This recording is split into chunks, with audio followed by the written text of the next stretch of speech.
എയർപോർട്ടിൽ നമുക്ക് ഏതൊക്കെ സെക്ഷനിലേക്കായിരിക്കും ശരി വാക്കി ടോക്കി യൂസ് ചെയ്യുക? ഈ കൺട്രോൾ റൂമുകളിലൊക്കെ വാക്കി ടോക്കീസ് യൂസ് ചെയ്യാറുണ്ടോ?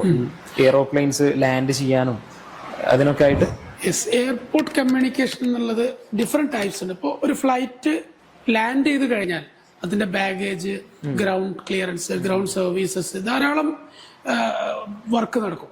അല്ലെങ്കിൽ ധാരാളം ആളുകൾ കോർഡിനേറ്റ് ചെയ്ത് ചെയ്യുന്ന ഒരു വർക്കാണ് എയർപോർട്ടിൽ വരിക. അപ്പൊ ഗ്രൗണ്ട് സ്റ്റാഫിന്, എയർപോർട്ട് ഗ്രൗണ്ട് സ്റ്റാഫ് ഒരുപാട് സെക്ഷനുകൾ ഗ്രൗണ്ട് സ്റ്റാഫ് എല്ലാവരും ഉപയോഗിക്കുന്ന ഒരു സംഭവമാണ്. നിങ്ങളൊക്കെ കണ്ടിട്ടുണ്ടാവും. ഗ്രൗണ്ട് സ്റ്റാഫുകൾ ഏറ്റവും കൂടുതൽ വാക്കി ടോക്കീസ് ഉപയോഗിക്കും. പക്ഷെ ഇതിൽ നിങ്ങൾ എപ്പോഴും ആലോചിക്കുന്ന ഒരു കാര്യം, ഫ്ലൈറ്റ് പോകുന്നു അല്ലെ, അത് എങ്ങനെ ഗ്രൗണ്ട് ആയിട്ട് കമ്മ്യൂണിക്കേറ്റ് ചെയ്യുന്നു? അത് ATC, എയർക്രാഫ്റ്റ് ട്രാഫിക് കൺട്രോൾ എന്നുള്ള ഒരു ഡിപ്പാർട്ട്മെന്റ് ഉണ്ട്.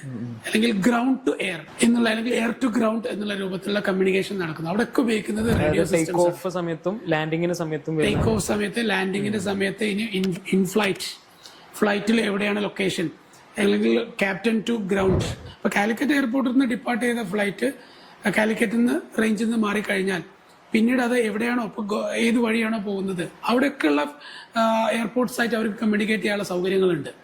സോ അതാണ് ഫ്ലൈറ്റ് കമ്മ്യൂണിക്കേഷൻ, ക്രിട്ടിക്കൽ കമ്മ്യൂണിക്കേഷന്റെ ഏറ്റവും മോസ്റ്റ് ആയിട്ടുള്ളൊരു സംഭവമാണ്.